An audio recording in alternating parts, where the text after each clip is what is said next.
সুপ্রভাত। কেমন আছেন আপনারা সবাই? আমি অনন্যা, অনন্যার ব্লগসের আরও একটি ঝাঁ চকচকে নতুন ব্লগে আপনাদের সকলকে জানাই অনেক অনেক অনেক স্বাগত। আশা করছি আপনারা সকলে খুব ভালো আছেন, সুস্থ আছেন, নিরাপদে আছেন। আমরাও বেশ ভালোই আছি। আজ দিনটি রবিবার, সকাল এখন 10:30 মতো বাজে। আপনাদেরকে সাথে নিয়ে ঠিক এখন থেকেই আজকের ব্লগটি আমি শুরু করছি। আজ সকাল থেকেই আকাশের মুখ ভার, কিন্তু সেই অবস্থাতেই আমি বাজারে চলে গিয়েছিলাম।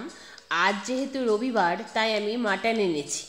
প্রতি রবিবারে তো আমরা মাটন খাই না, বাবার অসুস্থতার জন্য একজন খাবে না, বাকি দুজন খাবে। এটি কেমনই যেন একটা অদ্ভুত ব্যাপার, মোটেই ভালো লাগে না। কারণ আগে 3 জনে মিলে খেতাম, বেশ ভালো লাগতো।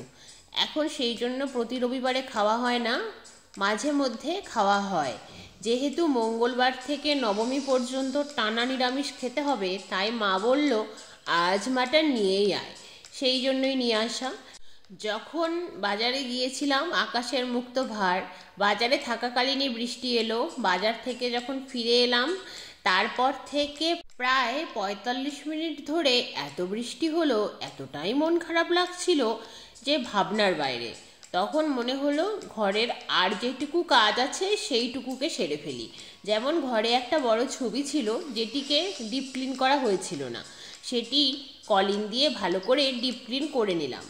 আর ঘরের ভেতরে যে জিনিসপত্র রাখার জায়গাটি, যার ভেতরে আমি গত রবিবার ঢুকে পড়েছিলাম ক্লিন করতে, আর যার পর্দাটি নামিয়ে দিয়েছিলাম, সেটি তো কাঁচা হয়েছে, শুকিয়েও গেছে, তাই ভাবলাম সেটি লাগিয়ে দিই।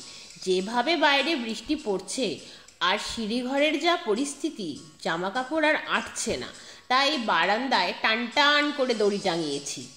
এই সব করে অনেকটা সময় নষ্ট হলো। তারপরে দেখছি আকাশ ধীরে ধীরে কেটে গেছে, নীল আকাশ, সাদা তুলোর মতো মেঘ উড়ে বেড়াচ্ছে, আর সূর্যদেব দেখা দিয়েছে এতদিন পরে। ও মাই গড! এটি দেখে আমার তো আর আনন্দের সীমানা ছিল না। তাই তাড়াহুড়ো করে ছাদে গিয়ে গতকালের ভিজে জামা কাপড়গুলো মেলে দিয়েছি। সকাল থেকে বৃষ্টি হওয়ার জন্য পুজোর ফুলও তুলতে পেরেছিলাম না, সেগুলোকে তুলে নিচে এসে যথারীতি রান্না বান্না শুরু করতেই আজ বেলা 12:30 বেজে গিয়েছে।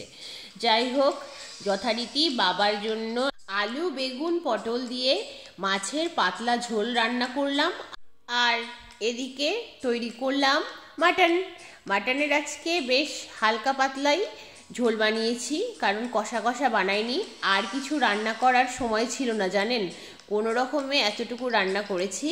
তারপরে রান্নাঘর গ্যাস ক্লিন করে চলে এসেছি দোতলায়।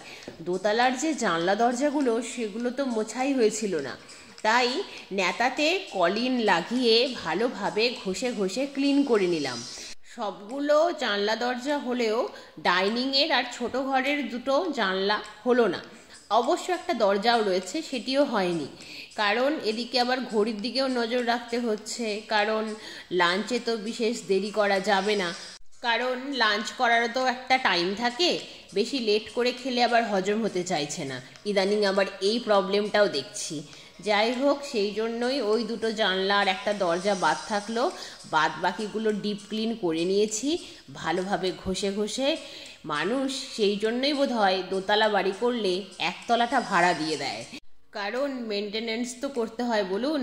জীবনের ওপর দিয়ে উঠে যাচ্ছে আমার এত কাজ, আর হাতে আজকের দিনটুকু আর কালকের দিনটা, ব্যাস। মা বলেছে পঞ্চমী থেকে কাজকর্ম বন্ধ করতে হবে। সেই জন্যই আমার এত তাড়াহুড়ো লেগে যাচ্ছে, আর এত তাড়াতাড়ি করতে করতে আমি অস্থির হয়ে যাচ্ছি। সকাল থেকে ইনহেলারের উপরে রয়েছি। যাই হোক, দেখা যাক কত তাড়াতাড়ি সম্পূর্ণ কাজ সমাধা করতে পারি। আবার এটাও ঠিক, নোংরা থাকতে পারছি না, এখানে ওখানে নোংরা দেখে সহ্যও হচ্ছে না, সেটিও একটা ব্যাপার। যদি সহ্য করা যেত তাহলে না হয় ভাবতাম ও থাক, অত পরিষ্কার করে কাজ নেই। কিন্তু আবার ভাবছি নিজের বাড়িঘর যদি নিজেই না পরিষ্কার করি, তাহলে তো সব রসাতলে চলে যাবে বলুন। এতদিন তো মাই সব দেখতো, আমাকে দেখতে হতো না। আমি খালি স্কুল যেতাম আর বাড়িতে আসতাম, এই ছিল আমার কাজ, আর টিউশন পড়াতাম। এখন তো সব দেখতে হচ্ছে। এখন বুঝতে পারি একজন হাউসওয়াইফের কত দায়িত্ব, তারা কত দায়িত্ব পালন করতে পারে একা হাতে। মায়ের অসুস্থতা আমাকেও একা হাতে সব দিক সামলাতে শিখিয়েই দিল আলটিমেটলি। যে যে কাজগুলো আগে করতে পারতাম না, কখনো করতে হয়নি, এখন সেগুলো সব একা হাতে আমি সামলাতে পারি। এটি সবচেয়ে বড় পাওনা বলুন। দেখুন, আপনাদের সাথে গল্প করতে করতে আমার কাজকর্ম কমপ্লিট, স্নান করে এসে পুজো কমপ্লিট, তারপর লাঞ্চ সেরে জামা কাপড়গুলো তুলে নিলাম, তারপর সন্ধেবেলায় সন্ধে প্রদীপ দেখানো সেরে সান্ধ্যকালীন চা পর্ব সারলাম। আজকের মতো তবে এই পর্যন্তই। আবার দেখা হবে অন্য একটি ব্লগে। সবাই খুব ভালো থাকবেন। ব্লগটি কেমন লাগলো জানাবেন। আজকের মতো আসি, বাই বাই।